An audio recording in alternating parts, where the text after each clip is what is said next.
For today's lesson, we're going to be combining the elements of art, line, shape, and color to create a unique work. What we will need for today is a black marker, a pencil with an eraser, some coloring supplies of your choice. I like to use crayons or colored pencils, and a piece of paper. All I need to get started is my paper and my marker, so I've set my other materials aside for now. To begin my artwork, I'm going to be making what's called a continuous line. Now you might remember from a prior lesson, continuous line is when we take our writing utensil, like a marker or pencil, and once it touches the paper, we never lift up our writing utensil until our artwork is complete. We're making one long continuous line that never ever ends until we're done at the very end. Now I'm going to be challenging myself to fill my paper with different forms of lines with my marker, but I'm also going to try to not overlap any of my lines. So once I start my line, I'm going to do my very best not to have my line cross over itself. Once I'm ready to begin, I'll pick a spot on my paper to get started.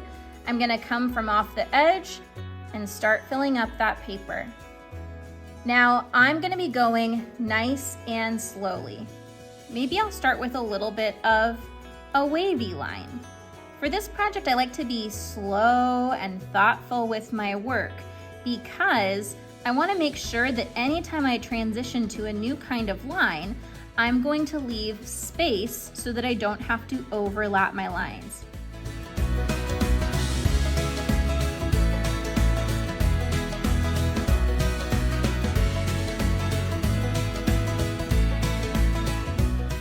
Now I'm going to pause here for just a moment. We've talked about that when we're doing a continuous line, we don't want to lift our pen or pencil from the paper.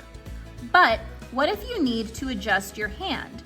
What if your hand needs a break or if you need to go to the bathroom? It is okay to push pause, but what we want to do is pay careful attention to where our line leaves off so that we can start in the same spot. So right now I'm going to go ahead and lift up my pen, give my hand a little bit of a break, but when I'm ready to start again, I'm going to come right back to this spot to continue my line.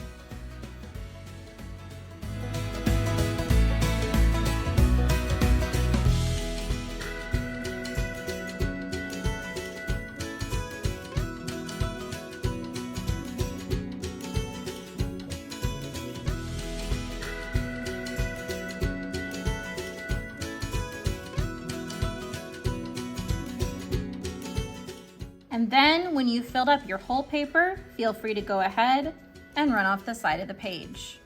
Now, as you can see, I've filled in my whole paper with that one continuous line. But if you look at your design and realize there are a couple of spaces that you wish you'd added a little bit more detail, you can go ahead and add some additional lines to fill in that space. I noticed a couple of places here where I might want to go and add a bit more, so I'll do that now. Now that the line design portion of my artwork is complete, it's time for me to think about shape. I'm going to be using my pencil to create a shape that overlaps my artwork. I can decide if I want to do 1, 2, or 3 large, simple shapes with this artwork. So what do we mean when we say simple shapes? We want to create a shape that is nice and large and doesn't have any detail or overlapping lines. We can think of this as an outline. So perhaps I want to draw a butterfly as one of my shapes. That might be a large, simple shape like this. That is a nice, simple shape, as is a heart, a circle, or a triangle. I could also do something like a letter,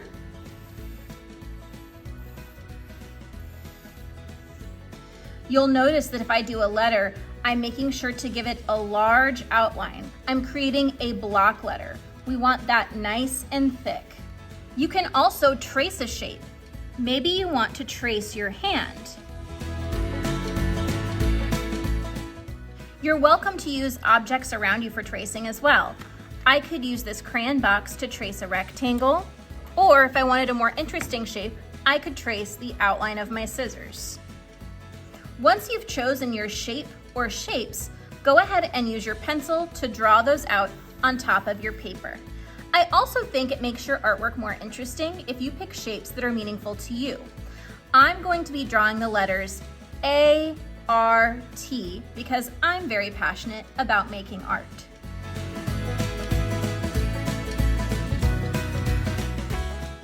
If you need to erase and make any adjustments, feel free to do so.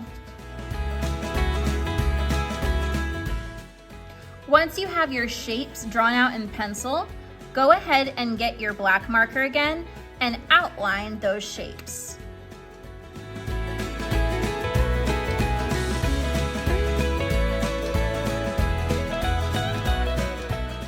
Now remember, we talked about the elements of art: line, shape, and color. We've done line, we've added our shapes. Now it's time to add the element of art, color. I'm going to be using my coloring supplies to color in each of my shapes. I'm not going to color in the outside because I want to create a lot of contrast between my shapes and the background.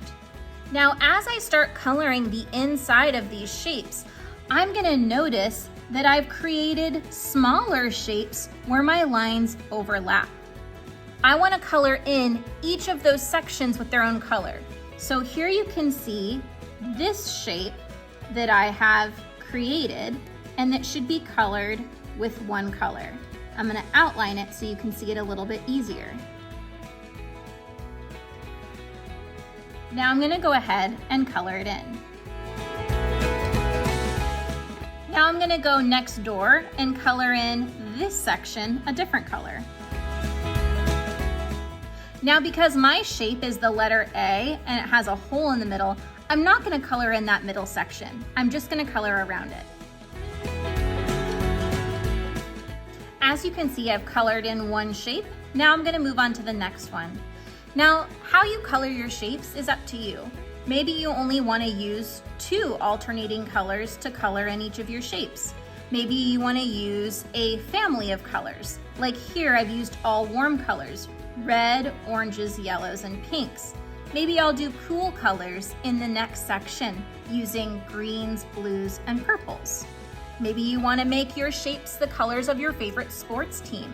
Whatever color scheme you choose, that is your choice.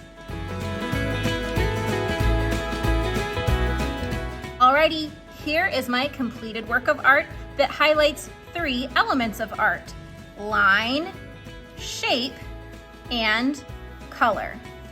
I love how mine turned out. I hope you love how yours turned out too.